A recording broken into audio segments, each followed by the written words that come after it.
pledge allegiance to the flag of the United States of America and to the republic for which it stands, one nation, under God, indivisible, with liberty and justice for all.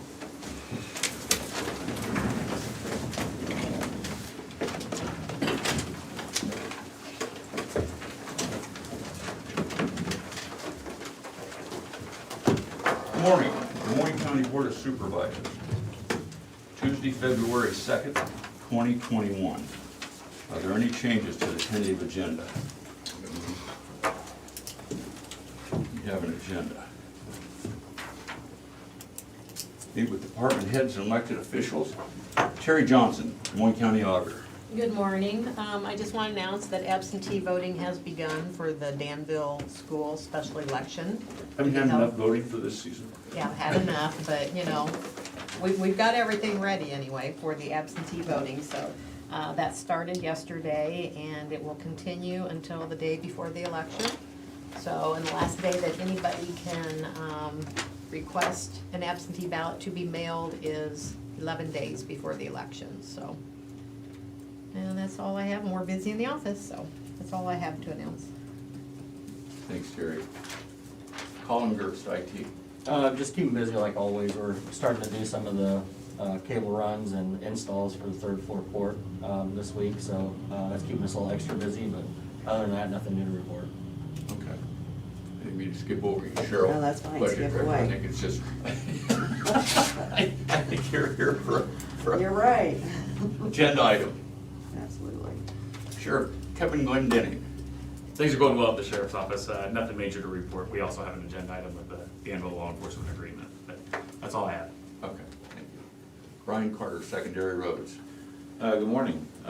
Quick update on the bridge, the Highway 99 bridge. The last substructure concrete pour will be today. They're going to pour the cap on the north pier, so that's good news.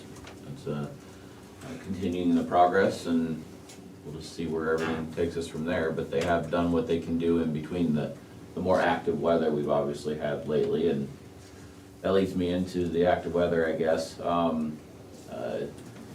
It's the time of season where lately it seems like February and late January are far more active than the previous portions of winter. We've had this the last 2 or 3 years, I feel like. So we've been running a lot. Guys been running a lot of overtime, and to be honest with you, if you live in Burlington, it's a completely different world when you go north. Or out west by Danville and get into the flats. We had guys out Sunday for a good portion of them in motor graders, and we're just, even with a little bit of snow, if the wind's blowing, it's blowing the snow back across, and you can drive through a gravel road that he just bladed on one day, and the next morning it could be partially full of snow again.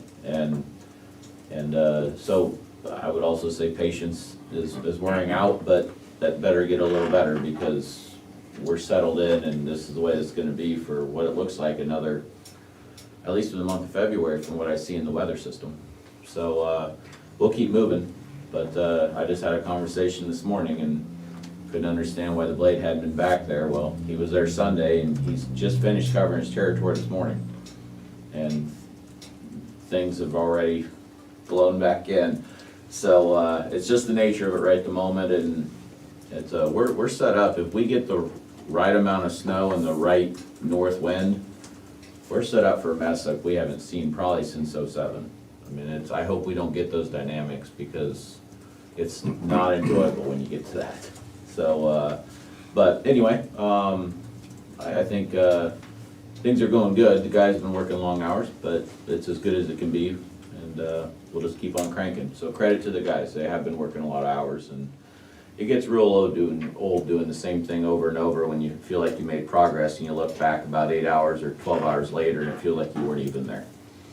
So but that's all right. And if you guys get calls, Shane, I've had this conversation recently. You know, you guys know this. Ask them if they call our office. It doesn't mean I'm going to say the same thing to you as I'm going to say to somebody that calls if they talk to me or the office manager or whatever. But don't ever hesitate to have them call our office and at least give us a heads up. And that way, you know, maybe it's a spot we didn't realize we had a problem with. And that's why we have superintendents go take a look at things. And And it doesn't mean it gets done immediately, but at least gives us a heads up, or we may say we're definitely aware of it and it's just gonna take some time. So, don't hesitate to pass those on. I will say, Brian, the roads I was on this morning are good, Good, so. good. There's some that aren't, so I'm glad you found the good ones. Well, So, they've been drifted before, you know, but Yep. they're good. well, we got that kind of what, inch or so of the wettest, well, it was rain all day Saturday, so obviously it was a wet snow, and then overnight, it kind of kicked ice on the gravel roads. It froze up and really made for a mess. It was a really weird dynamic yesterday. It was, the center of the road was icy. The guys are trying to grind, which takes a lot of down pressure and it takes some weight off your wheels.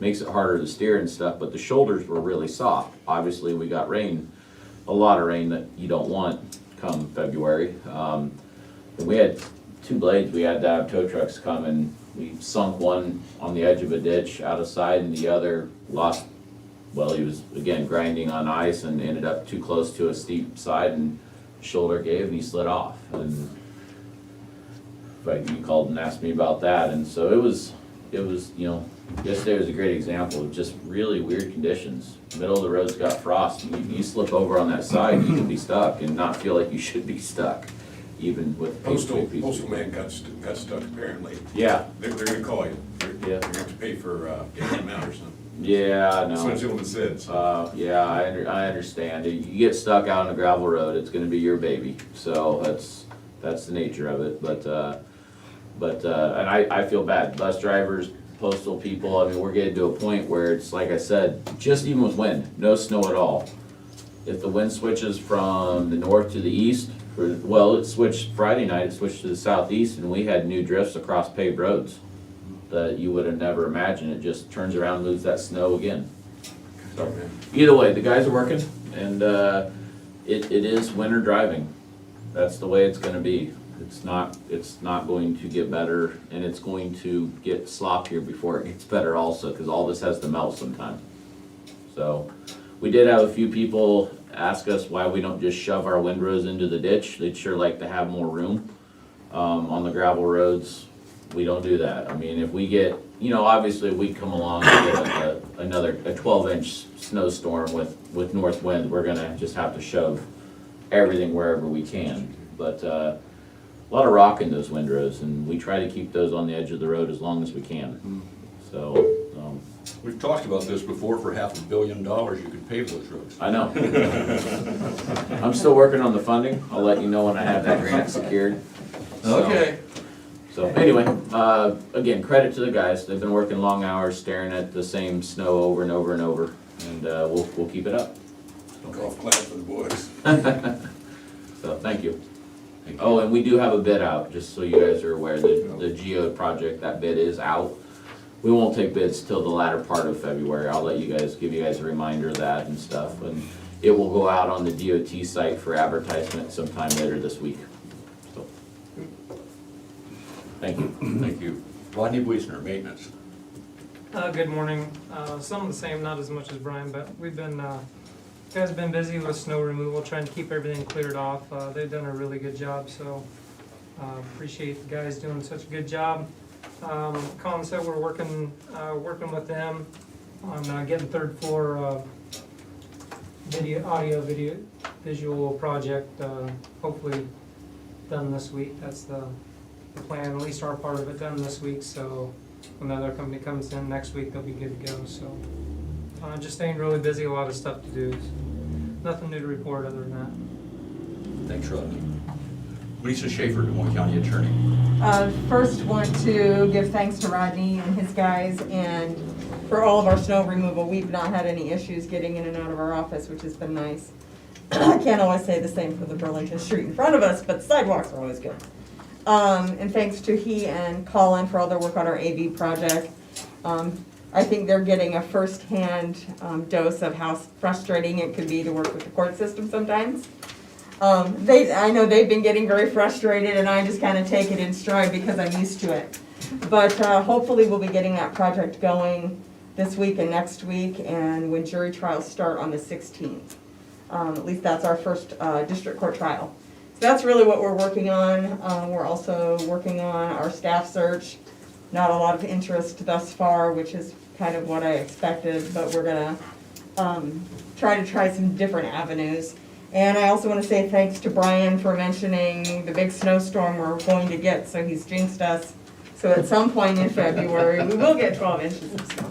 I wish I had that power. No, I just have the feeling you just jinxed us. We're gonna find out what power you got here real soon. Less and less every day. Otherwise, yep, just keep it busy getting ready for trials. Thanks, Lisa. Chris Lee, Conservation. Good morning. Kudos to some of Brian's guys. For me personally, there's a really bad spot on Teal Road. It's a downhill on a curve, and at the bottom of it, there's a real narrow bridge. And that tends to get real icy. It's covered by tree canopy. And they've worked that thing over hard to get down into rock, because that ice is over really bad. And so just pass that along, Brian. I do appreciate that. I'll pass that on, thanks. That's my path up to Big Hollow a lot of times, and that was pretty good. It's pretty dicey when you got two cars coming at each other, and so having that really gouged down, and they must have to really work at that. For our department, we've got some events that are ongoing and coming up. Now that folks are getting kind of excited to get outside, although it is getting pretty cold again. We are hosting these Owl Prowl events, and thanks to the pandemic, we are limiting the capacity on those. Those have always been in the past a pretty popular event for us.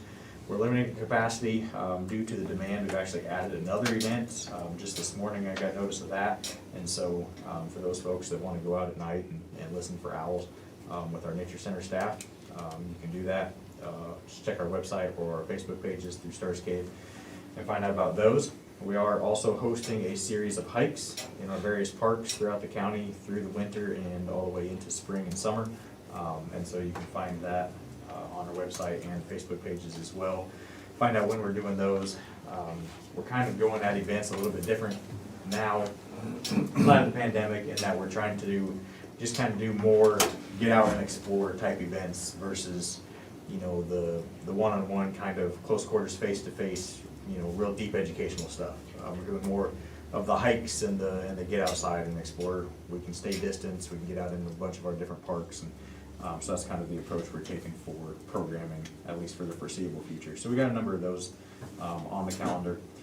With all this snow, we've had a lot of interest in, we do rent cross-country skis through our Nature Center. We have daily, weekly, and season rental rates.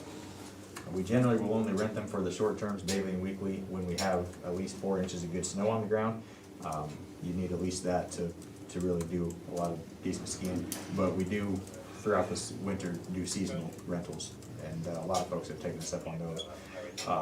Because not far north of here, there's a lot more snow than what we've got, and so folks are getting skis from us and heading up. So there's that opportunity as well, and then we have our board meeting tomorrow. Pretty light agenda, other than we will be awarding our new mowing contract. So that's it. I noticed that a board member, Mr. Hanson, looks a little tired. Has he been taking advantage of that owl watching at night? I go out at night. That's all the farther I'll go with that one. I thought maybe it was that cross-country skiing you done doing. Ken Heinman, Community Services. Good morning. I think things are working out well with one person running general assistance and veterans affairs in our building, Brooke Marland. The scheduling and everything, we wondered how all that would work, but it's working out well, so we're thankful for that. Otherwise, nothing new to report this week. Next week will be our governing board and CO meetings, so everything's going well, working hard. Thanks, Ken. Doug Irvine, Correctional Center. Good morning. Everything's going good at the jail. We have 86 this morning. 7 are awaiting to go to Oakdale. 3 of those are leaving tomorrow. Although there's 7 awaiting to go, that system's still working quite well, actually, with the state. I think 3 or 4 are waiting to go to the residential facility. We still have 14 out of county, 2 adult wave juveniles down in Lee County Juvenile Detention Center. So everything's going good there.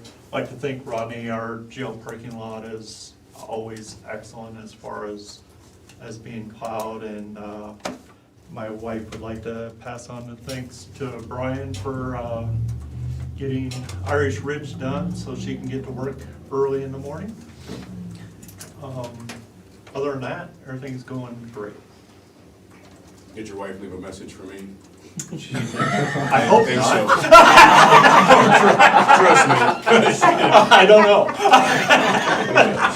Something to look I just say, she was giving nice messages out, I thought maybe there might be. Let me know if she does. You don't have anything to worry about there, bro. Mr. Fogelmiller, Public Health. Good morning. I'd like to start off by thanking the sheriff's office. They had some vehicles they were no longer using, so they've given those to public health, so thank you. And thank you to Rodney and his team. We've got kind of a treacherous little hill there, and they've done a great job of keeping that free of ice, so thank you for that. We continue to be busy in public health with the pandemic. We have the current 7-day rolling rate is 7% with 87 cases. The 14-day percentage is 13% with 222 cases. Year-to-date, we've had 4,043 cases. Currently with the vaccines, we continue to get vaccines periodically from the state. Obviously, we're not getting them as quickly as we would like to. There's a limited quantity even at the state level, and so they're allocating those as they become available. At this point in time, there's been 2,806 county residents that have received the vaccine. And by provider, we have actually given 3,062. So obviously, we've got some people that live out of the county that received the vaccine.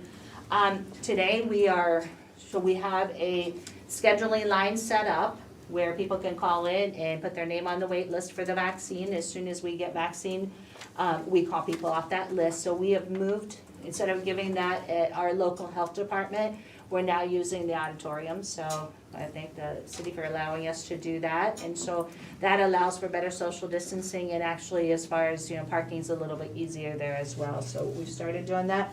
We are working on phase 1B vaccines. It's people 65 and older, so those are the folks that are calling our scheduling line. And we're also working on the first tier of that, which is law enforcement, and I think we've actually, everyone who's wanted it in law enforcement has been offered the vaccine and given the first.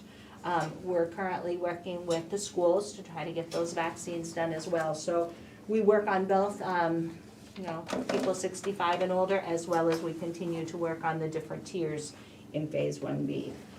There was, I'm sure all of you have probably heard that recently they did find the strain B117, which is the new strain of the COVID virus. It was detected in Iowa. They found 2 in Johnson County.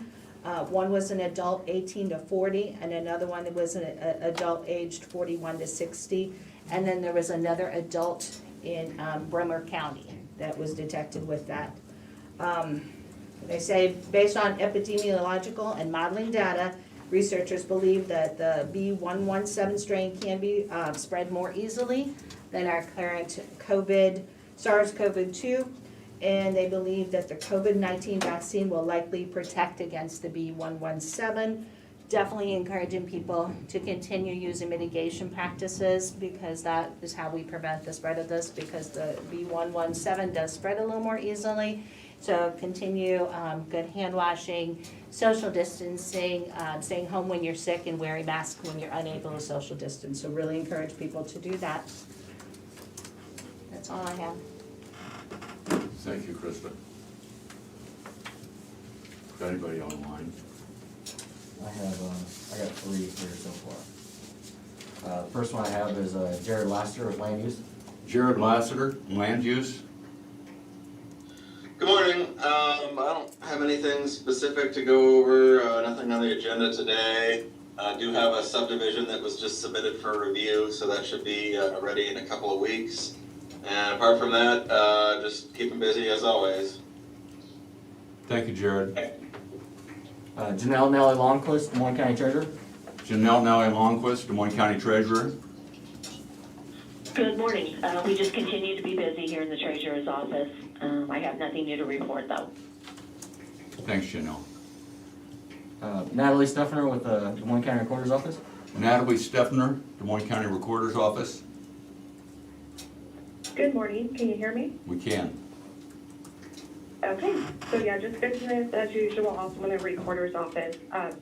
Last month, the Iowa Department of Public Health did go with a new portal. So we are 1 month into that, and of course, there's still quite a few bugs, so it's taking us a little bit longer to help each customer when we get those certificates issued for birth, death, and marriage records, but pretty confident that they'll get it figured out. They're pretty good to work with, so otherwise, yep, just business as usual. Thanks, Natalie. That's all I have. Yeah. Did I miss anybody? I don't think so. Okay, correspondence. I have a quick correspondence, because we're about to go into getting down to the heavy duty on the budget, and a lot of you, this is your first time dealing with me, so I just figured I would give you just a quick introduction of who I am when it comes to taxes. So this will take about 30 seconds, but nothing's personal in the decisions that I make. It's nothing against any of you. I love you all. I think you're all great employees. But I personally feel like taxes are from Satan himself. And hear me, this is what I believe. Any system where somebody can pay off a house, then have somebody come back and take it from them because of taxes, or any system where somebody has a house and they fix it up and then we charge them more because they're taking care of their stuff, I think that's demonic. That being said, that's the system in which we work, and those are the confines in which we work. But I'm not for raising taxes, I'm not for raising levies, so I just thought I'd bring that out. Now you guys know who you're dealing with. I'm the guy sitting over here. That's all I have for correspondence. Is that too strong? Thank you, Shane. I don't have any correspondence. We'll proceed to discussion and vote. We have accounts payable in the amount of $1,145,038.64. Move to approve. Second. Terry? Jim Carrey, Yes. Shane McCampbell, Yes. Tom Broker. Yes.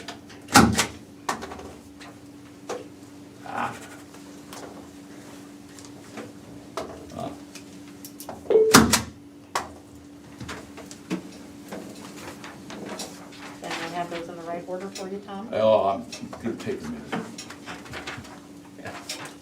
You don't know the truth, he forgot his glasses at home and he can't Oh, see. okay.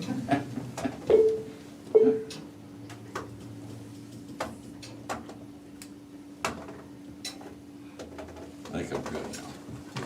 Thank you for your patience. So, okay, we have payroll claims reimbursements.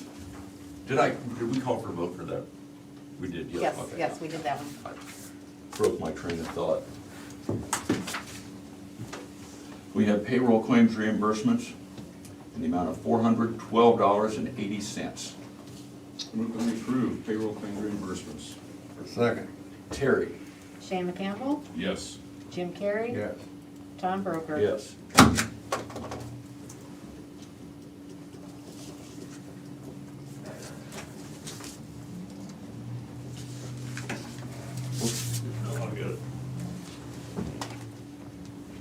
We have a City of Danville law enforcement agreement for fiscal 21-22.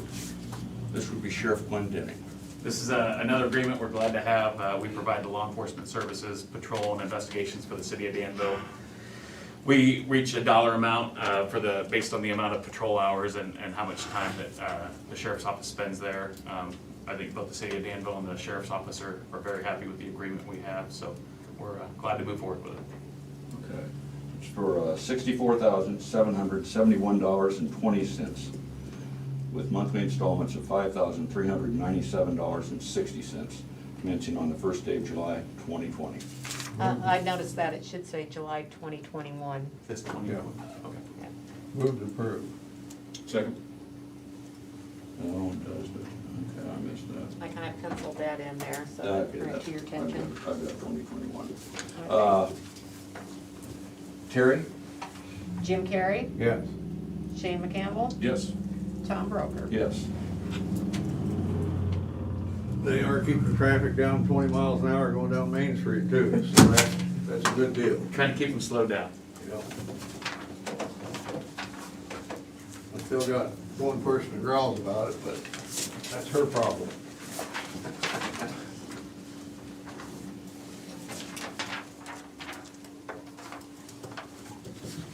We have appointment of the Flint River Township trustee. To the Moines County Board of Supervisors, I am requesting your approval for a 4-year term appointment expiring December 31st, 2024 as Flint River trustee. Laverne Rudy Lucas, 13384 Highway 61, Burlington, Iowa. And that position has been open for a few years, so it's nice to have it filled now. Yeah, we need to hurry up and approve it before it changes its mind. I second that. Terry? Jim Carrey. Yes. Shane McCampbell. Yes. Tom Broker. Yes. And thank you.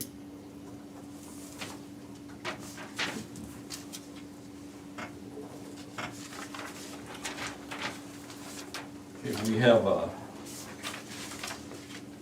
annual approval of tax suspensions pursuant to Iowa Code 427-9.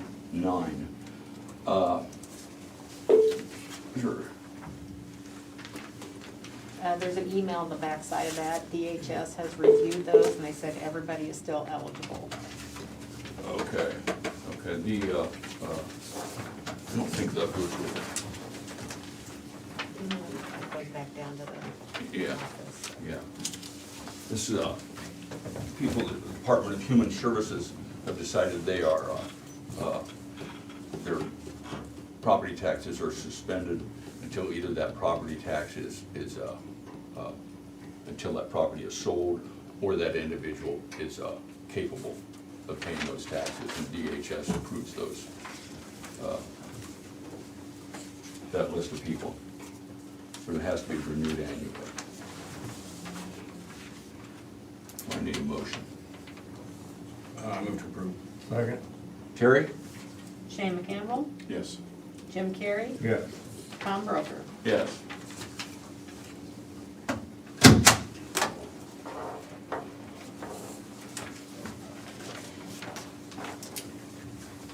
We have the compensation board salary recommendations for fiscal 21, 22. You know, after doing a lot of consideration on this, how hard our elected officials have been working during this pandemic and everything, and the compensation board, we're always cutting them down. I move to approve the compensation board's recommendation. Second.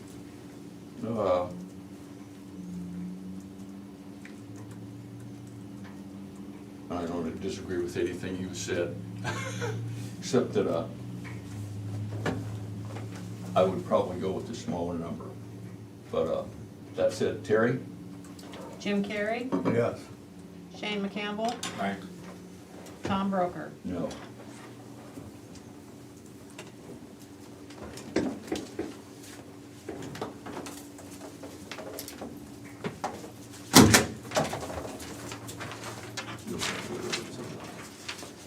No. List of what they're gonna be looking at for the budget. Thank you. Aye. Okay.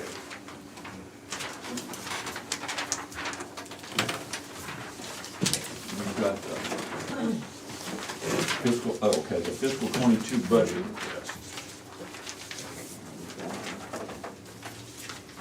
Okay, so this is a list of the requests that are either gonna be salary increases or line of credit requests. No, I should. There's one at the very bottom that's a conservation's request for moving some revenue. That's what you already get to know.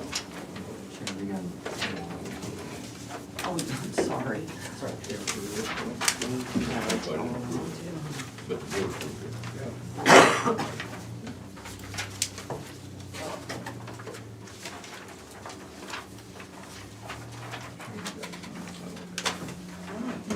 Initial that. We're working on it, Cheryl. That's fine. I know you work with other people, we're slow.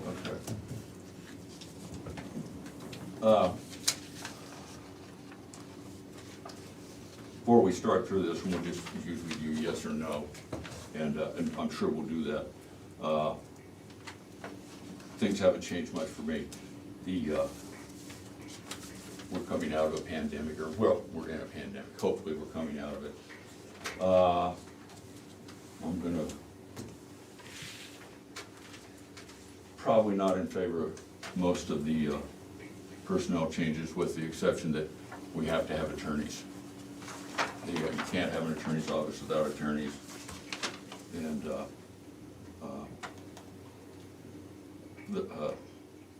some of the capital expenditures, we've done pretty well with the sheriff's office, and I would hate to see us get off that track, trying to keep that level there. And I know there's a number of things for IT that are licenses and that sort of thing that we can't change. Anyway, that being said, if you want to go ahead and start. Just start at the top and work my way Yeah, down. start to, well, I'll tell you what, I'm talking now. I would vote yes on the first 1, 2, 3, 4, 5. The first 5 raising attorney salaries.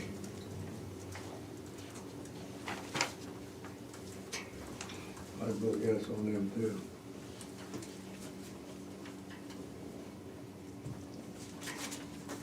I'll be honest with you, that was one of the few I was yes on, even with the money for clothes, gotta get them in. I don't know what else to do on that. Gotta get those in. They're buying clothes with their own.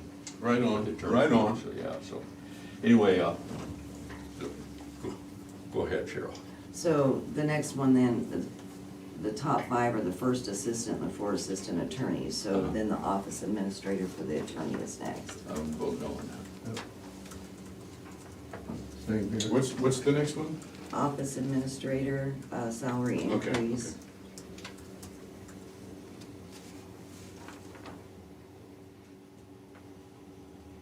And then the sheriff's office, they're requesting clerk 2 to clerk 1 position. It's $1,095 increase. I would vote no on that. What did Shane vote on for the office No. administrator? I voted yeah, no on that.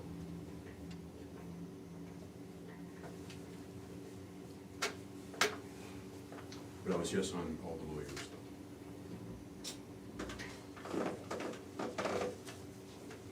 So clerk 2 to clerk 1, I got a no from Tom.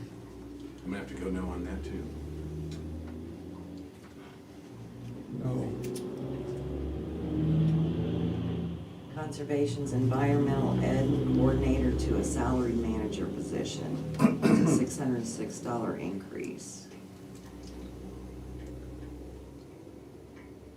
I'm still No. no.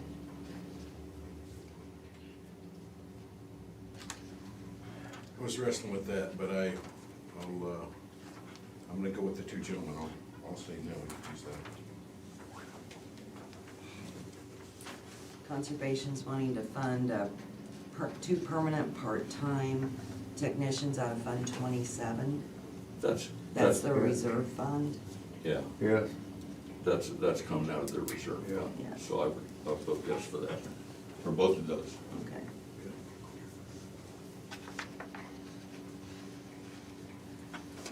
Yes. Sorry. Local health is asking for a disease investigator specialist contact tracer. That's a full-time position with benefits.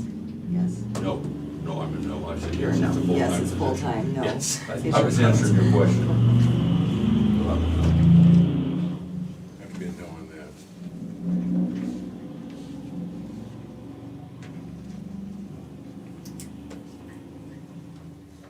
IT's asking for a network administrator.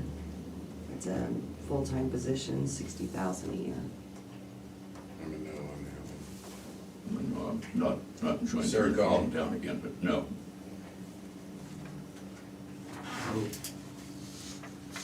Jim, did you vote no on the last two? Yeah.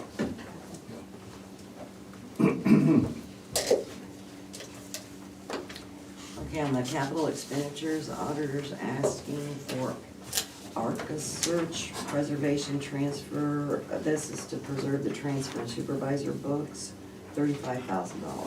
Yes. No. I don't think that's something we need to do this year. You're the tiebreaker, Shane. Can you, I was looking at some other things. Can you tell me what that is again, please? That is the, Digital imaging of the land transfer books and the board of supervisor books. Ooh. Can we come back to that? Because I'm trying to figure out these dollars as we go. sure. Shall we do the sheriff's vehicles all, do you want to do them individually or do all four of them? I'm okay with doing them all together. Okay, so we got 4 Dodge Durango. You guys okay with doing them all? 3 Dodge Durangos and a Dodge Charger. Yes. Yes. Actually, I'm a no on that, but, all right then. Are you no or yes? Excuse me? Are you saying no or yes? I'm saying no, but I wasn't quite no all the way around, but I get it, they're on a schedule, so I see what these guys are doing. Okay, and then the sheriff has 18 body cameras for $36,000. Yes on that. Yes. Yes. Conservation used skid loader for $45,000. No. No two on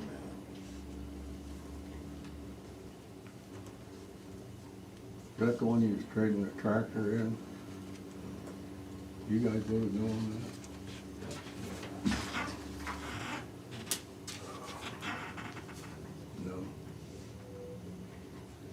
Conservation, 3/4 to 1 ton crew cab truck, $40,000. No.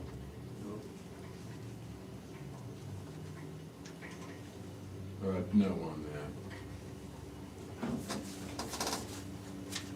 IT sand storage array and backup refresh, it's $150,000. I'm not an IT person, but I think I sent you guys an email explaining some of these. You did, that's, Most of that stuff for IT is that's, a needed thing with what you're doing up there at the court, in the courtroom and monitoring and all your backup stuff. I like the storage array is basically all the county's data. the support ends in July and it has to be replaced, so Yeah. I'm a yes. Yes.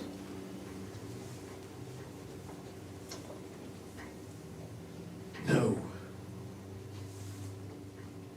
IT, the new RMS software, that's a joint project with the city of Burlington and the city of West Burlington, that's $30,000 for our portion. I'm yes on that. Yes. Yeah. Eagle Recorder and Tyler Property Management, these are licenses for software that we're already using. So we can just use the line of credit to pay for those. That's $15,000 and $49,000. Yes. Yes, and we're still stuck with them, but we have to have the licenses. Yeah. so- You gotta have the license, you can't use the software, so. Yeah, yeah. So 3 yeses on that.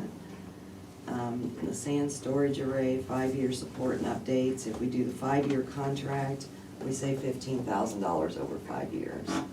Yes. Yes. Yes. Security camera, server, and storage, that's $20,000. That's, That goes for the sheriff's department, storage your stuff too? No, that's just strictly the security cameras for like all the buildings. Okay. yes. No. And $10,000 for department switch upgrades. They're on a rotation where they try to replace 2 to 3 every year, so we don't get hit with a huge amount all at one time. Yes. Tom? Yes. Yep. And then Conservation is asking to move $8,000 of revenue from the 4th pumping station to Fund 27, which is the reserve account. No. So- No. Yeah, I wasn't quite sure on that one, so I'm just gonna side with expertise on that. So we go back to the auditor. Auditor, yeah. Shane, how did you vote on that last one? On department switch upgrades? Yeah. Yes. No, the move to portion. Move the revenue. No on that. Okay. So back to the auditor. I think we're just waiting on Shane. That's, We've got a no vote from Tom, a yes vote from Jim. the only reason I'm voting no on it is because I don't think it has to be done this year. It's something that we're gonna wanna do. I think it could be put off, but that's where my no came from. I was back and forth. I think I'll roll with you on that. If we can put it off and you feel comfortable about that, I'd much rather do that. Okay. If we're comfortable with it, we just have to let the auditor be comfortable with it. You notice who sits in front of her?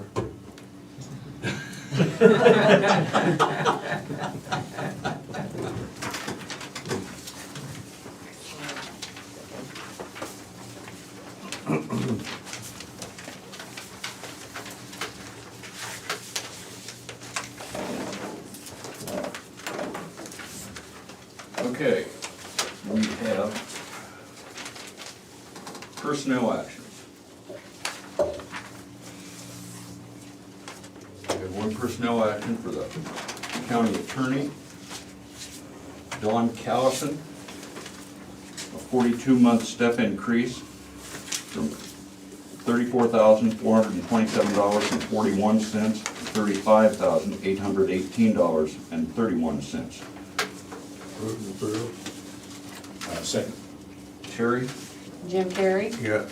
Shane McCampbell, Yes. Tom Broker. Yes.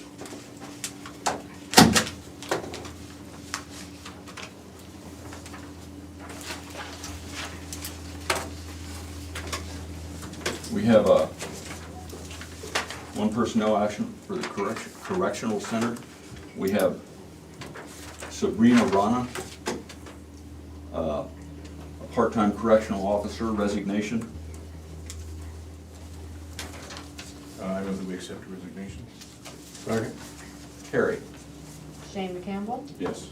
Jim Carrey, Yes. Tom Broker. Yes.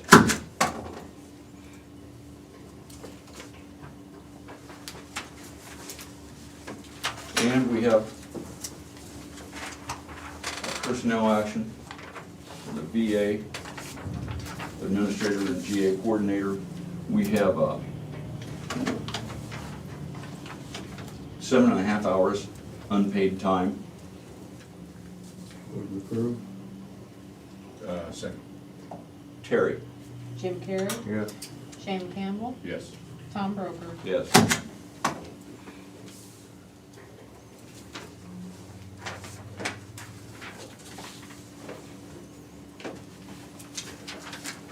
We have reports. We have the Veterans Affairs reports for January 2021 and the Dewey Buyer Trust annual report. Both of these reports will be on file at the auditor's office and available for public review.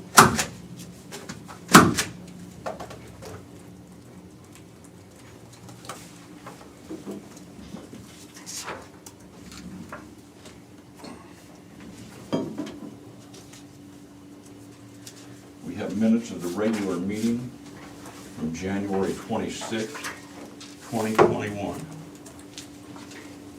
Move to approve. Second. Terry? Jim Carrey, Yes. Shane McCampbell, Yes. Tom Broker. Yes.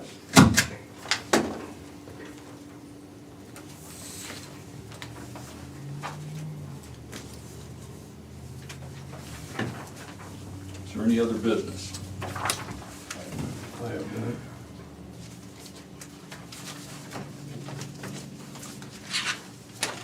have none. Future agenda items. Next Tuesday, we need to set the public hearing for that, what the hell's that? Maximum levy. The new Yes, set file. form. Anyway, so we'll have to set levies and set the public hearing next week. Right? Next week, you'll set the date for the public hearing. Date for the public hearing, but it's got to go to the Paper on Friday. paper, so we'll have to have, we should be able to have levies set by then or be ready to go. Okay. Committee reports. Did you want to do the evaluations next week or the following week? What? Did you want to do evaluations next week or the following week? Let's do them next week. I don't know if that's okay with Colin. Next week probably isn't good for me. I got that company coming in, and we're gonna finish. I'll tell you what, Do two of them next week? you and get then- two of them and whatever, that's fine. If you want to do Colin another week or Maybe something do like it that. On the 12th, or What's the next week's, it's 9th. You want to do it the 16th, Colin? Okay.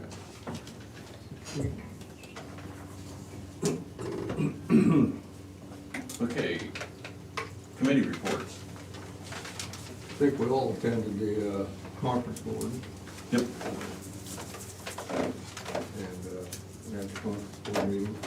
But, then I had a Southeast Iowa Regional Planning meeting. It was quite interesting for me, so I don't have anything to report on outside of I'm learning. I spent mine in the company of a sick child, so that's all I've got. It was in the emergency room. I'm glad to hear she's doing better. I appreciate that. Yeah. Give her our regards. Best wishes. I will do that. She was glad to hear that you guys were checking in on her, so she felt special. Well, I'm afraid she wouldn't be around to take care of you if she was in the hospital. Somebody's gotta do it.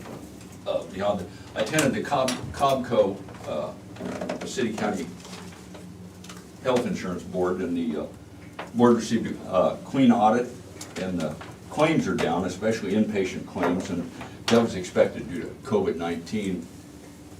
People weren't going to have a routine, non-emergency things done. So anyway, so actually the premiums the county will pay to Rivers have gone down a little bit. The employees have gone up 1%, their share of the premium for this year, but all in all, it was a good report on the health insurance. We'll see how it reacts next year. And that's all I had. Public input. If anybody from the public would like to address the board or have a question, as we have limited seating, we've made it available to email the Board of Supervisors at board@dmcounty.com. That's BOARD@dmcounty.com, or call 319-753-8203, extension 4. That's 319-753-8203, extension 4. While we're waiting for that, does anybody in the room have any comments for that?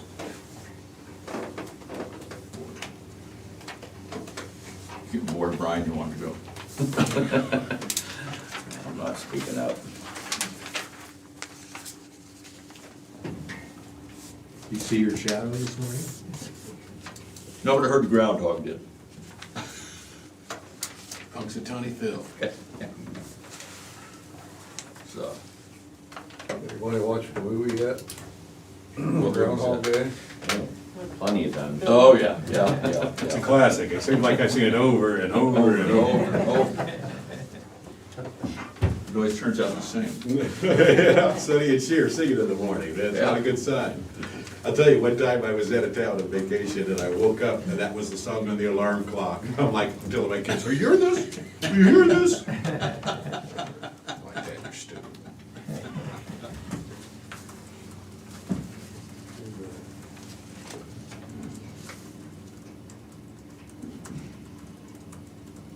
It's the only question you've got, Bob, For now. for now. He'll email me later.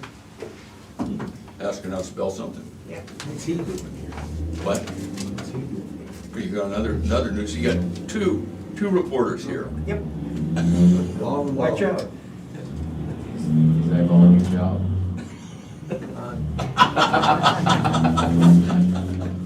Well, he doesn't have an office either.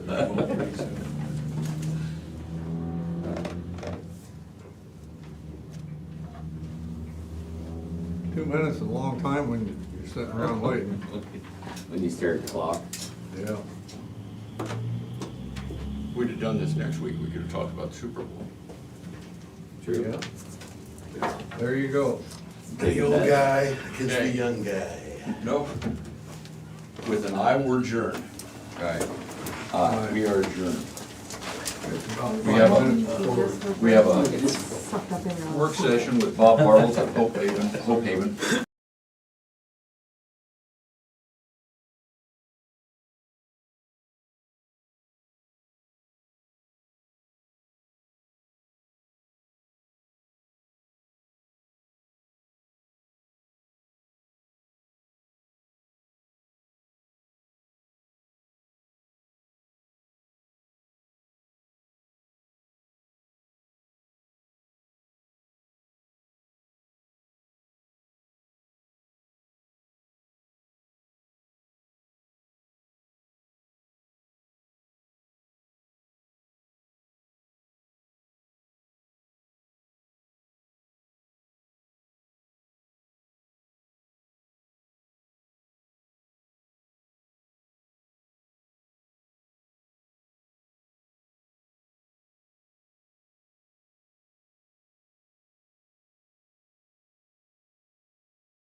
Yep. Okay, we have a work session with Mr. Bob Barlow from Paving regards to the dual diagnosis facility. Would you please introduce yourself for the record? I'm Bob Bartle, I'm the Executive Director of Hope Haven. If you'd like to take off your mask, you can. Thank you, Tom. I'm gonna keep it on. Okay. Yeah. It's, you can go ahead and start. Why don't you sort of fill in everybody what's going on out there with RCF, but it's what a dual diagnosis facility is. Okay. So Cottonwood is a residential care facility that's owned by the county. We've operated as a residential care facility for the past few years, maybe a decade or more actually. We served people there up until recently who were either intellectually disabled or mentally ill. We have people approach us basically in the community, and then we heard as well about the need for a service to support people who are both mentally ill and have a substance abuse issue. So that was maybe 3 years ago. If I could interject this, there used to be one of those at the Mental Health Institute in Mount Pleasant, but when they closed that down, and that was the only dual diagnosis facility in the state, is my understanding. Pretty well covers it, yeah. Okay, so you're feeling okay. So the need didn't go away just because the state closed that program. We don't have a locked entity, so that is a difference between what we're doing and what they did in Mount Pleasant. So you are free to leave if you choose to. However, it's the same population mostly, and very hard to serve people, very needy people, just a real desperately needed service, and we're doing it for 4 months now. But people can leave whenever they want to out of this place? It's not, okay. They could leave, and if they left and we said, we don't think you should, that would be like discharging themselves. But we don't force people to be there. Are there any level of where, like, people can be committed into that, any level of that at all? You mean in the estate or locally? Locally. Yeah, locally, it's just not here, man. Okay. And it wasn't, before we did this, it wasn't anywhere. You might go to, I believe, Des Moines to get a similar service, but it's more like a psychiatric unit there. Okay. We're not a psychiatric unit. And I don't believe you can be committed to this. I mean, if you get arrested by the law enforcement, they take you to court and they said, you're going to the dual diagnosis facility. It's not that type of facility at all, is it? He's using the "you" part of that, not specific.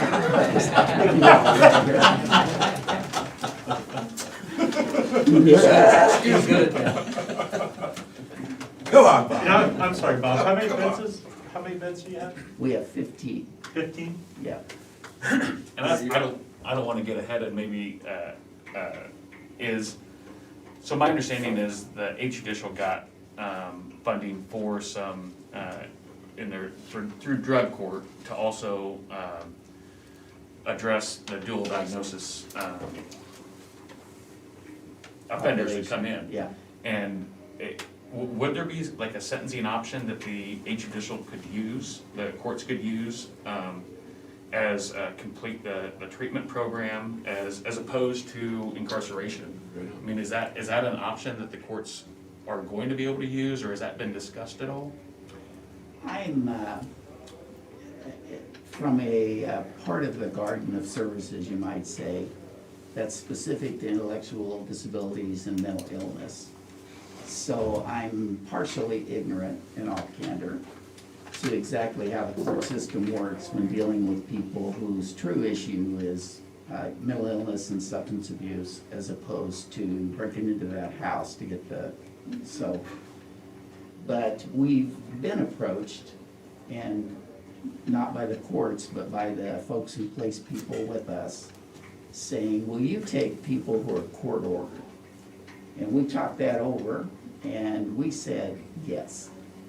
So I think that if someone broke into my home, real life example, because they want to get money for meth, and they're also mentally ill, an alternative to going to prison could be to go to our place and deal with the issue that caused them to break into my home in the first place. Okay. Yeah. Does that answer your question? Yes, and so is that something, do you know if the courts are to a point where they're considering that as a sentencing option, or has that occurred yet? We're so new, like 4 months into it, and another part of my story here is we lack the workforce to fully open. So we filled up. We have maybe 1 or 2 vacancies now for different reasons, some success, well, they're all successes, but for different reasons, we have a vacancy or 2. So I'm not sure if any court-ordered people have come yet or not, but I am sure that we have said we will accept them. If a person's dangerous to themselves or others, we don't, they're inappropriately placed to be there. They should be in a psychiatric unit, which is where you go if you're dangerous to yourself or others. But beyond that, we're willing to have folks come. Because the courts sentence people, not necessarily sentence, but for rehab mainly with drugs now, and it can be used for the mental illness side also, I can see, is they'll send somebody for treatment to like ads or a CADS program. Yes. Complete that program. If they complete that program, their sentence will be eliminated if they complete it successfully. Or maybe they'll have to come back to jail and serve a little bit of time also. Right. I think this could be utilized, it sounds like the exact same way, except for instead of the drug treatment side, it'd be the mental illness treatment side. So I could see it being very, very viable option. I'm glad you framed it like that, because we have 2 partners on this project. One is ADS, and one is Young House, who provides mental health services. ADS provides the substance abuse support. We provide the residential care facility, and we provide the staff who work in the residential care facility. And our staff have the mental health and or intellectual disabilities background, but definitely the mental health, at least the leadership does, too. So in that example, there's a time limit on, ADS is like, let's say, a 28-day program. Right. We don't put a time limit on what we're doing. To be there though, you gotta, if we say you need to continue with that ADS counselor, then you need to continue with that ADS counselor. If you're not gonna cooperate with the service, then you'd have to leave. But a person could stay with us for 6 months. Right. 9 months, truly break their cycle of recidivism. We'll help them find a job if they don't already have one. We'll help them find a place to stay if that's not with drug-using people. Or right next to the people they used to deal, or, you know what I mean? Yep, exactly. So we're trying to help people break their cycle of recidivism. If they want to change, we want to give them the supports to change and the time to do it. That's the whole point of the service. It's really a cool program. A nice thing I think of too, Bob, is you're Medicaid eligible because you've kept your RCF licensure. Yes. And so people sometimes lose their Medicaid when they're in jail or in prison, whereas if they're a part of a service like this, they could continue getting their Medicaid funded service and not lose their Medicaid. So that's a nice thing too. That's true. You are located near a daycare center, so it might be some restrictions against a sex offender being too close to a daycare, things like that, but there's a few nuances like that. But, I got your brochure too, if you want, I could share it with you. That's great. Thanks, Ken. Yeah.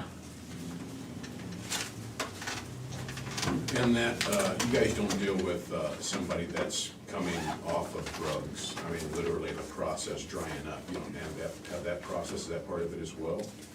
I would say no. I think that would be something called detox. The person needs to be. Because they get, when somebody's detoxing, they can get pretty violent and stuff like that. Or, They have to be in a hospital usually for at least 2 days to detox in a hospital level. We would be a place a person could go when that process was complete, if they didn't have, if they were willing to and needed that level of support. You know, when they had the county home out here, my first wife, bless her soul, she was director of nursing out there. I didn't know that. And they would, the court ordered people that had mental problems, they would order them to the county home. Yes. And then Dr. Pineda, I think it was, he would go out there on a regular basis out there and deal with these people, but these people was housed out there. And I think that was a great thing that they had going there. Yes. But now about the dual diagnosis, they had some of them out there and that was out there because of their alcohol. Yeah. And it was not people that was, you know, that off the street that was homeless or anything like that. These was people out there that, at one time, I know they had over 90 people. I think they had 93 out there at one time. And over half of them was out there because of their alcoholism. Yeah. So it's a full circle. Yeah. There's a psychiatrist involved in our services. Mhm. And, and it makes them harder, when they get all these people together, it makes them easier for them because they have their meetings, you know? But when they get them scattered out and you're, nothing against your home, I think they need to be out, the state says they need to be out. But when you get them scattered across town and that, it's harder to control them things with the psychiatric problem. right, that's true.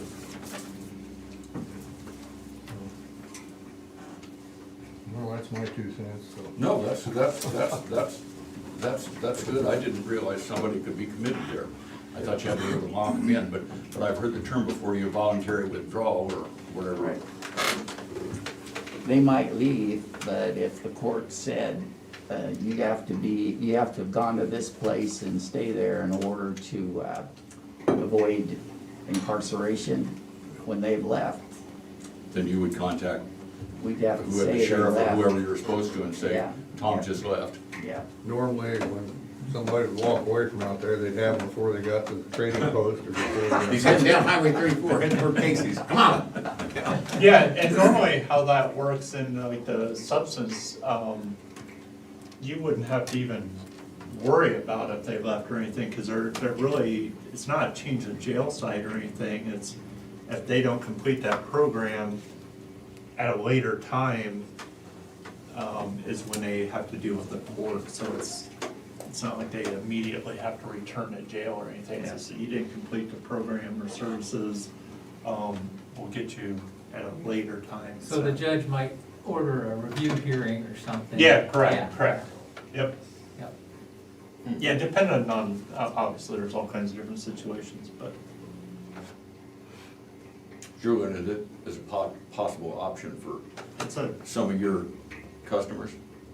Yeah, it's something that needs to be run by, definitely needs to be brought up in front of the court system. I wish Lisa would have stuck around from the county attorney's office, because she would be an intricate part of getting that rolling as far as. I know the court system, folks who would be making referrals have been made aware of the program. I Yeah. present that as a fact, but I don't know if individuals have, you know, and I don't know if Lisa as a prosecutor or the county attorney would Yeah, have. she would definitely be one that could make the recommendation for it. I can't do that. I can get them to. Well, There I but go, my anxiety level's rising. this is a great program, and it's a great program for all of us to be working in concert on, so just like you said, and there may be those, which I'm sure we've had those, and I'll be the first to say, back when I was 18 to 20 something, and right after my divorce, being a single dad, I was out of my mind, and You guys, somebody would have probably said, this guy needs to be in jail, lock him up. Well, you guys would have locked up the mayor of Burlington, and, you know, I wasn't breaking no rules then. You know what I'm saying? I locked him up just in time. I found myself, you know what I'm saying? I found myself. Brett came by the house and said, get yourself right, you know what I'm saying? I found myself, well, I just think, I know a lady that she was strung out on, she used to go to my church, she was strung out on crack cocaine, strung out. This woman now, she doesn't live here, she moved, but she does well, she comes back to visit all the time. I mean, this woman is, I mean, she's a saint, just a wonderful, wonderful lady. And at one point in time, if somebody would have said, is she gonna be what she is? I even gave up on her for a minute. I said, oh my goodness, she's out there. Well, I just think this is really a great program because it's not everybody is not out of their mind and crazy. It's just what the drugs and the addiction does to a lot of people. You know, if you're not crazy, it can definitely make you that way. I've seen that happen too. The crack, meth, alcohol, when you're an addict, they're just horrible situations. So how do you get into this if it's not something through the courts? You go through the Medicaid managed care organization type system. You probably talk to Ken. There's case manager system that exists for people who have mental illness. I'm not educated on the substance abuse side of things, but I'm sure there's a way on that side of things to have Counseling. folks come as well. Yeah, Counseling Associates is our IHH for both Lee County and Des Moines County, so a lot of times they'll have the care coordinator, which is what we used to call case manager, who will make referrals to the right level of service. They do an assessment to see where does this person need to be, and they kind of talk with the managed care organizations like Bob's talking about what will Medicaid fund, and they get everything lined up. So usually there's a one-page referral for Counseling Associates that we usually fill out to refer people to them so they can get on track. So They also have a managed care organization that has a card that they send out in the mail. The back side of that card has an 800 number to call for case management, but that number's really hard to navigate. So a lot of times we make the referral to the IHH. It's a little easier for them. So Burlington PD, Sheriff's Department just comes across somebody on the street that's all definitely on drugs or whatever. They don't want to, not really breaking the law. They know they need help. Where do they take them to? A lot of people end up this year in our BHAT unit at the hospital. Is that where you start? Just And take them right out to they get the BHAT? assessment, they get a mental health assessment if they're having a mental health crisis. And then the BHAT might make a referral over to the crisis. Yeah, Either to BHAT crisis doesn't- home or to this program. But It BHAT depends on what doesn't level do of care. anything with substance. Yeah, but I think they're No, aware of but they the don't. substance. You saying, yeah, they do, or? No, They they don't? used to have a substance program at the hospital, but that's been discontinued a while back. Yeah. And they work with, they know about I mean, ads. just somebody but- who's just all cracked out, what do you do? I mean, law enforcement's hands are like crazy tied.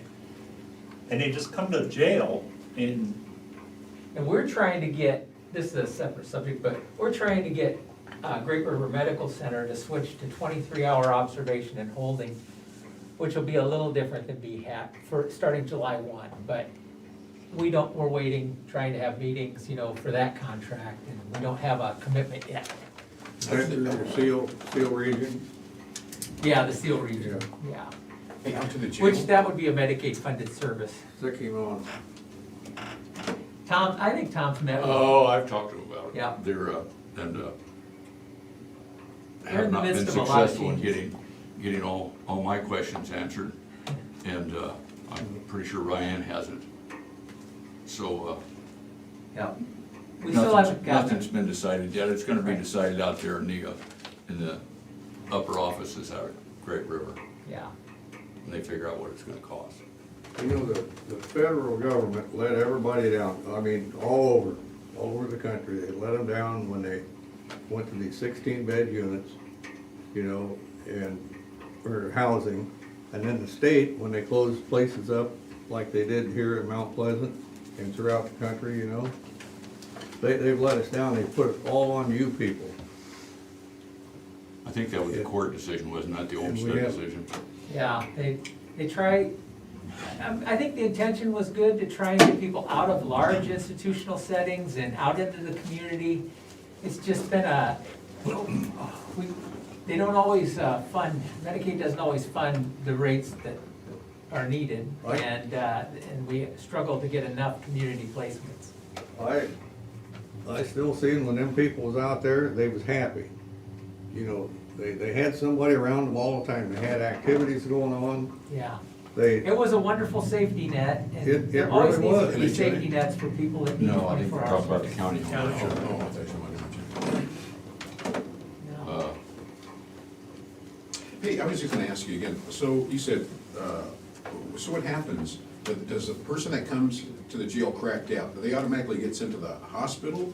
Or do you have to keep them out? We have to keep them. You got a special spot for? No? Okay. Hold yourself. No, for 24 hours? Yeah. Yeah, no, there's no. you That's- What else you gonna? It's not our goal to arrest those people. Our goal, I mean, honestly, is we've worked with Ken a lot, we've identified resources and to arrest somebody like that for public intox, say, which you could probably make that charge work, but that's kind of the way of the past. Our goal is just try to identify them, work with mental health, try to get them some kind of treatment. But sometimes when people are acting out and there's just no other options. Dude, I had a girl during the wintertime. She's sitting on the steps of my church. I had to call the police and talk her, she had no shoes on, nothing. It was like 5 degrees outside, man, rocking back and forth, whacked out, talking about bugs was crawling on her. Dude, what do you, when you get that person in, where's she going? We're probably gonna go to the hospital with her. Yep. But if there's no room at the hospital, then you guys are stuck with her. Yep. Well, yeah, or the problem is if they go to the hospital and they just the hospital releases them because they don't fit whatever criteria, then they just go back out and they're doing the same exact thing. You can't let somebody wander around with no shoes on, causing problems at the same store, that the store doesn't want them there or whatever, causing problems in their parking lot. If they do go to the hospital and they fit the criteria and there's no room, they'll find room for them in a different hospital in Iowa, then we'll transport them. Then that's our responsibility, the jail's responsibility to get them from here to Fort Dodge or from here to And we wherever. don't recoup any of those costs. No. No. Not really. That's something, we'll recoup a little bit of it. Right now. Glad you guys came to this. The conversation's taking a more interesting turn than I envisioned. When your customers or clients, now, I know you could get some of them maybe from psychiatric hospitals, but then don't they have to be assessed for substance abuse? And that's not very easily done at a psychiatric. Don't they have to be Medicaid funded? What are the requirements? To be Medicaid funded, they need to have again, just for my services, our services, they have to have a diagnosis of mental illness. So if they have a diagnosis of just substance abuse, they're not appropriate for our services. That would be ads. But if they have a diagnosis of mental illness, and they've also had a substance abuse assessment that says they have a substance abuse problem as well, they're eligible for the Cottonwood program, or the River Crossing we call it now. They're eligible for that program. This program is designed for higher need people who have more than one issue they're dealing with. How fast can they get that Medicaid back once they lose it when they go to jail? Even if they lost it when they go to jail, if they are likely to regain it, we would consider them for placement, So You just help them get it back and you just Yeah, recoup that's it part of after what they we get would it back. do. Yeah, if there is recoupment, if not, we might look to Ken's, the county's regional type deal to cover that little transition period between, when they lost their eligibility until they retained it, yeah. The county money though is a last resort, if we can find a way for Medicaid to pay for it. Oh, Yeah. absolutely. We appreciate that. Yeah. How many days before a person loses their Medicaid in 30. 30 days? Yeah. So they've got it for the first 30 days, that's Yeah. technically, okay. And I don't know how I think long they get it back takes. a little easier than it used to be. Yeah, I didn't know how long it took to get it back.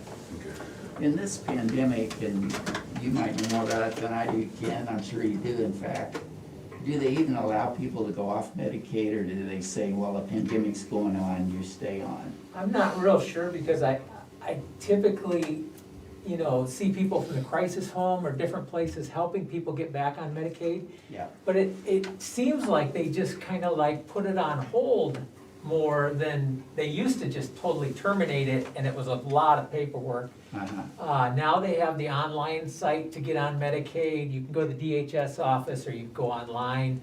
There are some other options now with, even before the pandemic, that where a person doesn't actually have to walk in and get the huge packet of papers that, they can do it all online now too, so. And it seems like it's a little faster than it used to be when people are coming out of jail. Now, maybe if they're coming out of prison after a long period of time, it might still be quite a lengthy process, but like you said, a lot of times we do up to 90 days of bridge funding with a lot of Medicaid services as a region, just to give them time to get back onto when Medicaid will fund the service, so. We've had people dumped from Medicaid, not been told of it. I'm not sure why, and we continue to provide the service until the MCO quits paying us, and they won't allow us to recoup it.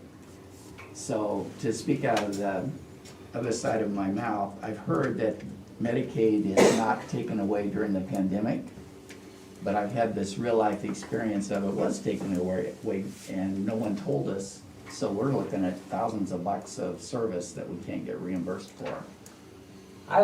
That's why I like to use this referral form for the IHH, because they make sure that Medicaid's on board and they get the approvals and everything from Medicaid. And so this one-page sheet, It's a good have a tool. lot of people It's a good use, tool. yeah. Where are most of your clients referred from?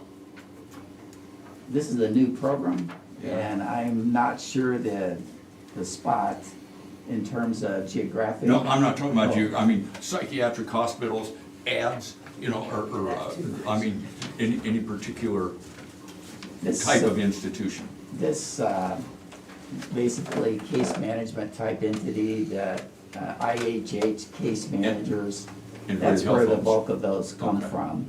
But some people come from our crisis stabilization program. I don't know if y'all know what that is or not, but we have one. So they can stay there up to 6 weeks, and they did, and they've done well, or maybe even less than 6 weeks, but they're appropriate for this program. That's a place at least one individual came from. And that's a completely voluntary. Yeah, we're all voluntary, we have nothing, even if a person was court ordered, they may be court ordered to be there, but if they choose to walk out, we're not gonna keep them from doing it. It's not a locked door deal. That's the difference between us and Mount Pleasant, where there was a part of the service where it was a locking door deal. You couldn't leave. There is other programs like that, it's similar to that, it's court ordered, but they're not locked facilities. Yeah. How many beds do you have occupied? We have the capacity to do 5 with the workforce that we've been able to recruit. We may extend that to 6 because we got people lined up to get in, you might say. Is that the crisis center or the dual diagnosis? Dual diagnosis at Cottonwood. In hindsight, it was a mistake to open the program in the middle of a pandemic. Huh. So we've lost money ever since we opened it, and we've had difficulty recruiting staff. You can't just walk in the door and work there. We require experience, and we've had difficulty finding experienced staff. We pay a lot more there than we do with other jobs, but it's still not enough. So we're losing money, which is part of the reason I'm here today. If we had gone ahead and basically had it full, or, you know, just your routine turnover and so on, I don't think we would be losing money. I mean, we wouldn't have opened it if we thought we were gonna lose money. I think it's a combination of the workforce shortage, extra costs related to pandemic and so on, that's an issue for us. But anyway, it's a success so far, great success actually. How is this funded? Is this funded? It's funded County? through Medicaid Medicaid. exclusively right now. Oh, okay. Yeah. Medicaid with some bridge funding, probably from the Seal region or somebody's lost their. I don't think so. I'm not so sure, far. I'm not sure that we actually have done any bridge funding for this program. But if we We have for needed other it, we'd Medicaid. ask, you know. Yeah. So if everything was going good, you got what, 16 beds then? 15. 15, Yeah. yeah, 15. So you're only at third capacity. Right.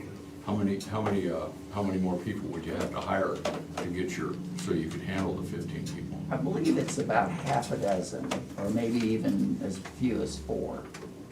Yeah. We basically have round-the-clock support. It's adding a second person most of the time. That's the issue. So, Okay, well, good question. thank you guys for bringing this up on my, Yeah, I saw you here, and I wondered what you were I doing. just We- didn't know anything about it. Oh, I'm great. This is Yeah. great. Those are great questions. As a matter of fact, change the whole complexion of the way I would maybe look at this, but we'll, Yeah. Bob, we'll give you back the floor. All right.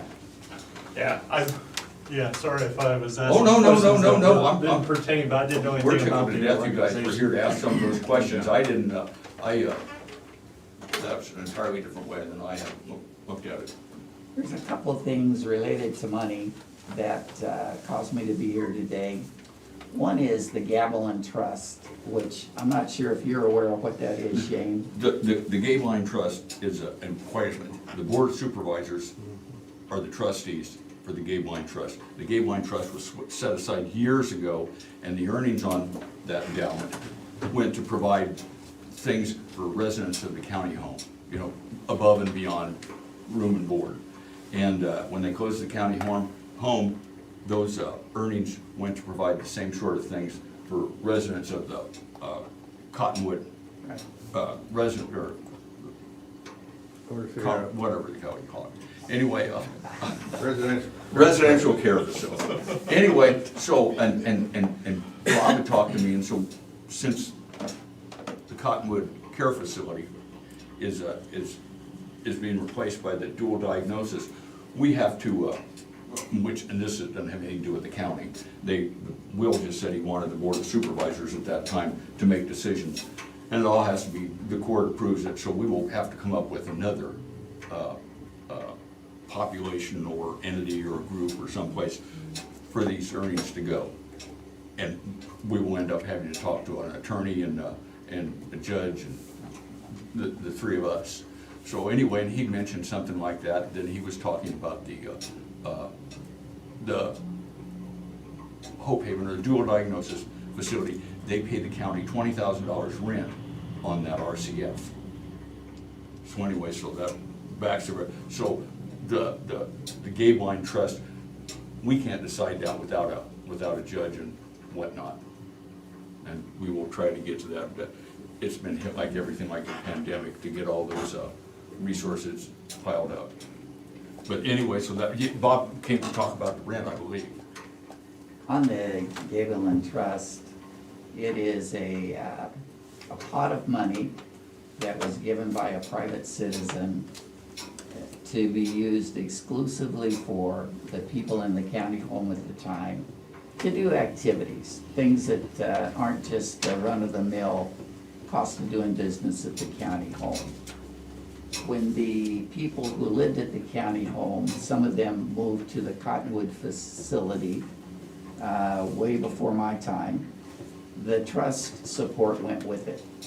So I don't think there's been a disbursement of the trust money in this. This year. Yeah, but anyway, the people who, like we discussed earlier, the people who lived at the county home were mentally ill, intellectually disabled, had nowhere else to go type sorts of individuals. When we closed the residential care facility temporarily earlier this year to allow for it to be fixed up a little bit, ready for this new population, the people went to sites in the community that are 3 or 4 bedroom homes typically. And now we have a new population, 4, 5, 6 people who are mentally ill, still the same, one of the same populations, but also have substance abuse issues. And I guess the home also had people with substance abuse issues.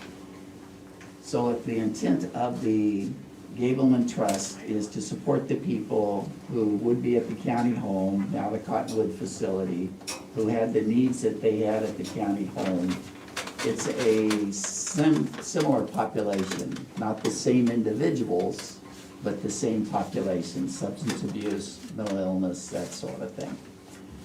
So I'd suggest that we do what's needed to do to keep it straight with the judge. Y'all are the foundation board of directors by the way it's set up.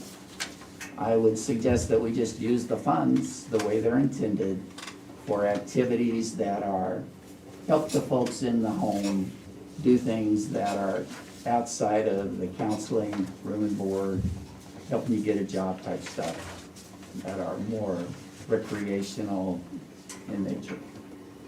So that'd be, on the trust side, that's what I'd suggest. And we'll have a meeting, we'll talk to Brenda, we'll talk to the attorney and see if that, if he would agree with that, then we eventually we'll have to, we'll talk to Bob and get a description, then we would have to submit a request to the court.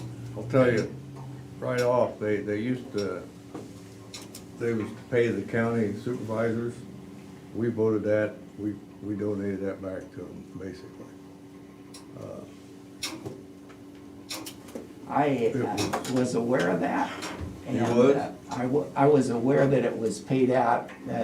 I've been here, I'm older than dirt, so I've been here for a while. As old as I am, Bob. But I looked it up because I'd never heard of it, you know, and there's a way to look up a foundation, and it showed that y'all were paid to be the board. I was surprised to see that. And then I've since learned that somebody, maybe the two of you, decided we're not gonna take that money. Well, That was a good thing to do. We decided not to take that money. Yeah. So, with the rent side of things, in this particular fiscal year, which ends June 30th, we're losing money, and I think we'll continue to lose money at that site, considering the challenges related to the virus. We're starting to get vaccines now, happily, but I don't think the reality's gonna change enough to help that issue to go away. And the workforce shortage, we just keep working on it, but I don't know, man. It's a big deal. It's not just in this home, it's in the community as a whole. Because of the pandemic, we're paying a hazard pay, and that's basically helped us to not get in any worse shape than we were when we started. But if we take that away, it's probably gonna hit us back south in terms of recruitment and so on. But again, we pay more in this home because this is a special population. The rate should be higher, and it is on the Medicaid side of things. So if y'all were to consider just forgiving the rent in this fiscal year and maybe next fiscal year, that would be helpful. And I'd ask you to consider doing that. With Medicaid will cover some costs, but it doesn't cover rent costs in any of our programs. That's a cost that's outside of Medicaid. So they're not gonna figure that support in their cost determinations. But as I say that, cost isn't necessarily what they base their rates on anyway, so, You're paying 20 grand for rent, Bob? over the course, $2,000 a month, I think it is, so maybe it's like 24. 20 grand a year for Is it- the dual diagnosis with the RCI. Is it 20? Okay, yeah, so we pay 20. I know y'all are fiscally prudent, and I'm all for that. It'd just be a way you could support this kind of service if you chose to in these times. And with my exotic sensibilities. And I understand this, and I don't know, you brought up you're talking about some things that I would certainly take into consideration if we learn any more maybe from Lisa, how that would be.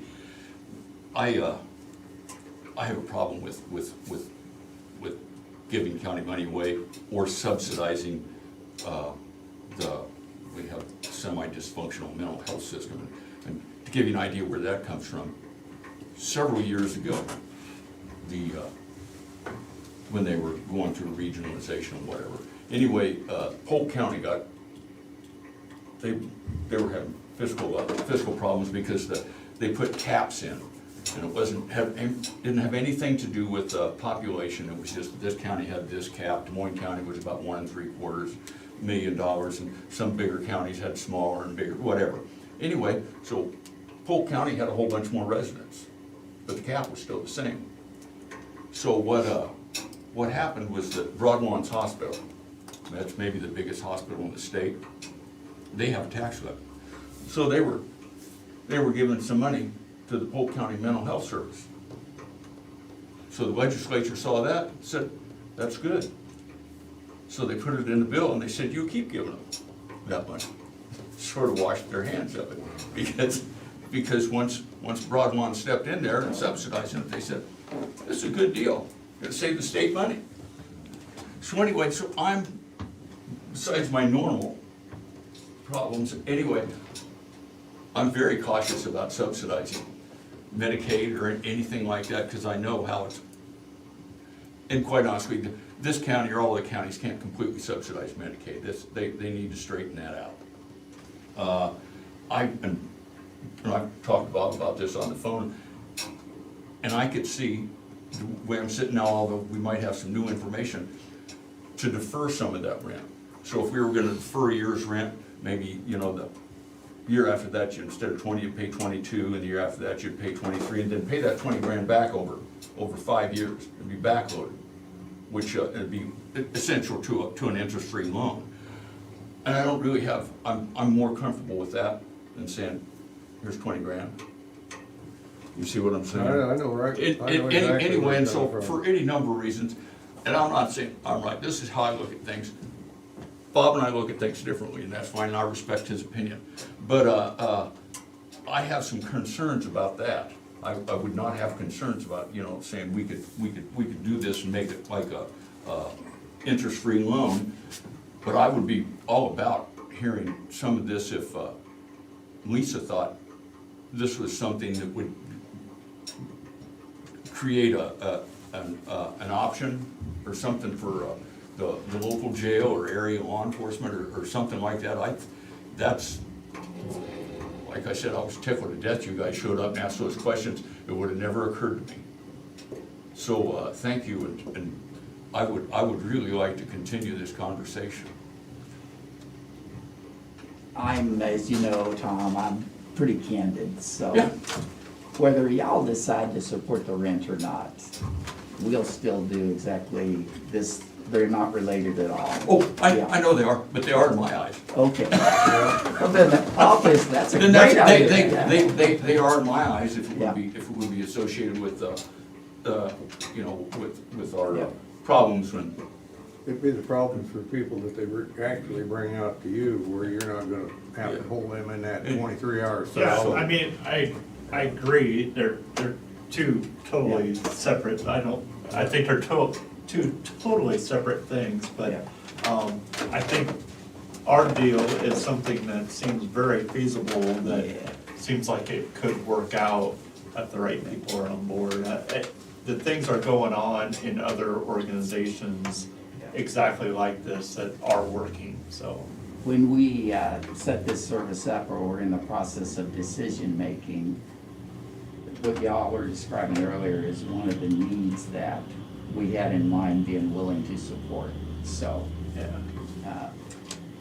a couple of things. One, to strengthen your distrust of the state government. I don't trust the feds either. They're here to help. In this fiscal year, the federal government, to their credit, has made a lot of money available, one-time money available, to support these increased costs.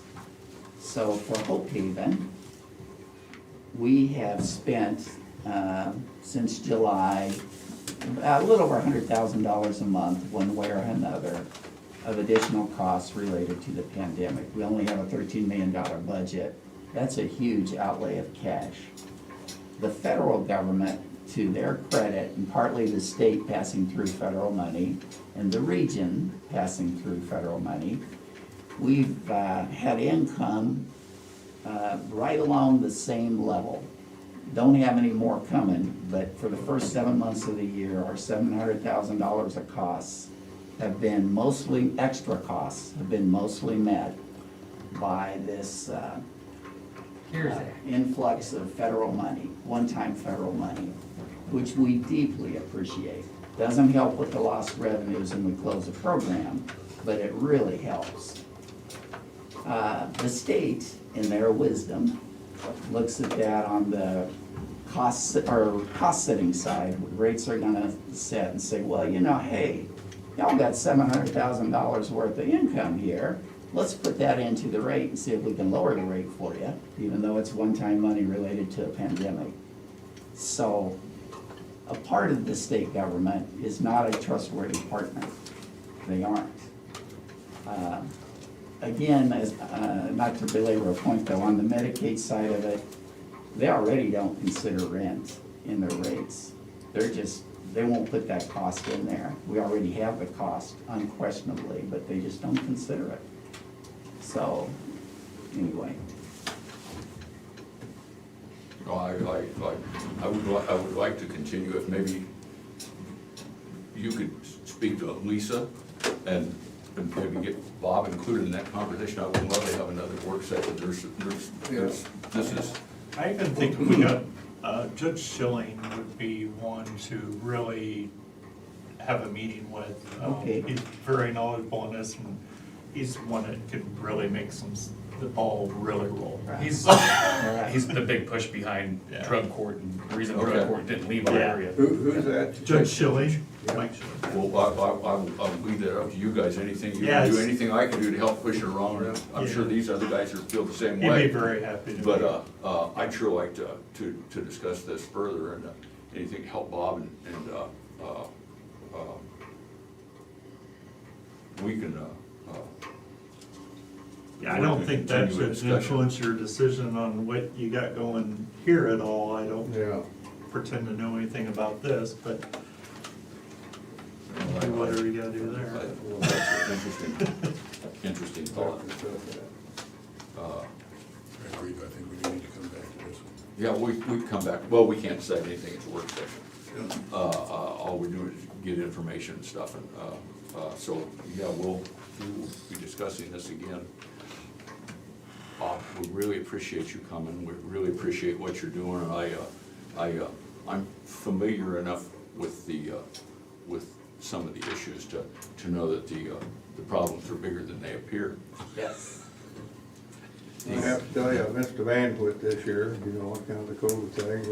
It's always a joy to go out there and see how these people are doing. Yeah. How happy they are. Yeah. You know, it's rewarding. It is. We'll, I feel like we're at the edge of getting past this pandemic. We can do the banquet. Y'all can visit the services and see for yourself what's being done. Yep. And I'll be happy to do that meeting. Yeah, let me, I'll talk to Judge Schilling and we'll get something together. I'm not sure when he's in town here, but. Sounds great. I'll get a hold of him, we'll get some stuff. That would be great. Thank you very much. Thank you. For Thank putting you. so much attention on this issue. Yep. Thank you. Thank you for all the time. Yep, thank you. Yeah. We're adjourned. And thank